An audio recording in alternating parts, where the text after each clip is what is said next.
სასამართლო პროცესი ამ წუთებში დაცვის მხარის მტკიცებულებების გამოკვლევით გრძელდება და მოსამართლე ახლა ისმენს იმ აუდიო ჩანაწერს 11 წუთიან ფაილს, რომელიც შაბათის ეთერმა ექსკლუზიურად მოიპოვა და რომელიც ბიძინა ივანიშვილის წინააღმდეგ არის მთავარი მტკიცებულება.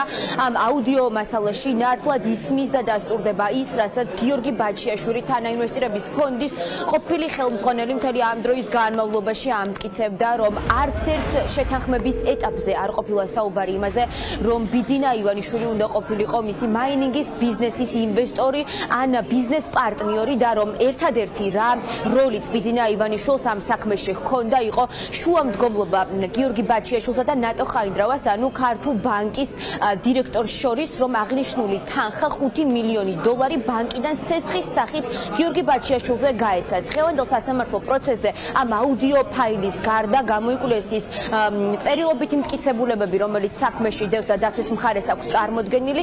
საუბარია იმ დოკუმენტებზე, რომელიც ამ დროისთვის არის მოპოვებული და რომელიც ასევე ადასტურებს, რომ ერთადერთი რაზეც შეთანხმებული იყვნენ მხარეები ამ კონკრეტულ შემთხვევაში გიორგი ბაჩიაშვილი და ქართულ ბანკი იყო ბანკიდან სესხის აღება. ახლა რაც არის მნიშვნელოვანი ასევე ამ აუდიო ფაილთან დაკავშირებით იმ ექსპერტის ჩვენება, რომელმაც ხელი მოაწერა დასკვნას, რომელმაც ჩაუტარა კვლევა გერმანიაში ალტერნატიული ექსპერტიზა შეიძლება ვუწოდოთ ამას, იმიტომ რომ სამხარაულის ბიურომ თქვა, რომ ეს არის დამონტაჟებული და ფალსიფიცირებული და შესაბამისად ნაკლებ სავარაუდოა, რომ ის იყოს სარწმუნო.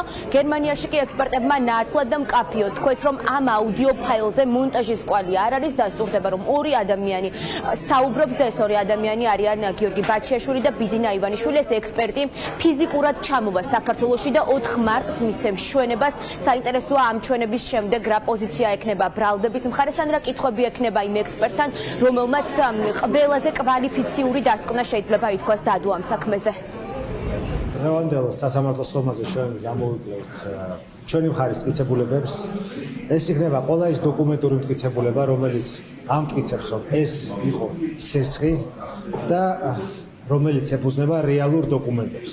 არა ზეპირსიტყვის გვერდჩვენებებს, როგორც ეს არის ბრალდების მხარეს, არამედ რეალურ დოკუმენტებს, რომელიც სასახად აჩვენებს, რომ ეს იყო საბანკო სესხი. მათ შორის გამოვიკლევთ იმ ჩანაწერს, რომელიც სრულად ადასტურებს, რომ მე ბიძინა ივანიშვილთან ვიყავი სესხის სათხოვნელად მისული და ის რომ ის მეუბნება, რომ წავიდე ბანკში და ბანკში გავაკეთო ეს სესხი. ჩანაწერში სასახად ისმის, რომ ივანიშვილი მეუბნება, რომ დაველაპარაკო კიდევ ერთხელ ბანკის დირექტორს ქალბატონ ნატო ხაინდრავას, რომელიც დამატებითი, ასე ვთქვათ, მოგების სანაცვლოდ, ბანკის მოგების სანაცვლოდ გასცემდა სესხს.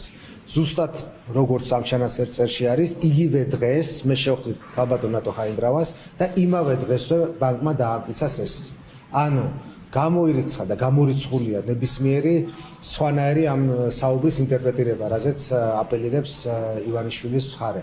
ისინი ამბობენ, რომ ამ საუბრის შემდეგ შედგა სამი კომუნიკაცია ჩემსა და ივანიშვილის შორის, მათ შორის კომუნიკაციები ივანიშვილის და ხაინდრავას შორის, რომლის შედეგადაც გადაწყდა, რომ თითქოს და ივანიშვილი უნდა შემოსულიყო ამ პროექტში ინვესტორად. ეს არის ტყუილი, იმიტომ რომ სესხი დამტკიცა იმავე დღეს, როცა განახორციელდა ჩანაწერი და იმ დღეს და კიდევ სესხის გაცემამდე არც ერთხელ არ ყოფილა ჩემსა და ივანიშვილის შორის კომუნიკაცია, ამას მობილური ტელეფონის მონაწერებიც ადასტურებს.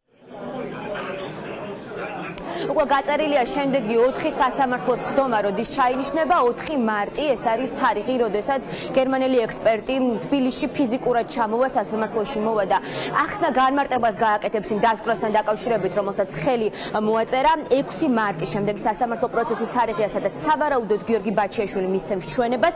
7 მარტი უკვე იქნება პროკურორის დასკვნითი სიტყვა და 10 მარტი იქნება დაცვის დასკვნითი სიტყვა. ამის შემდეგ სასამართლო უკვე გავა სათათბიროდ და უნდა ვივარაუდოთ, რომ უკვე სავარაუდოდ 15 რიცხვამდე საბოლოო განაჩენი ამ საქმეზე დამდგარი უნდა იყოს.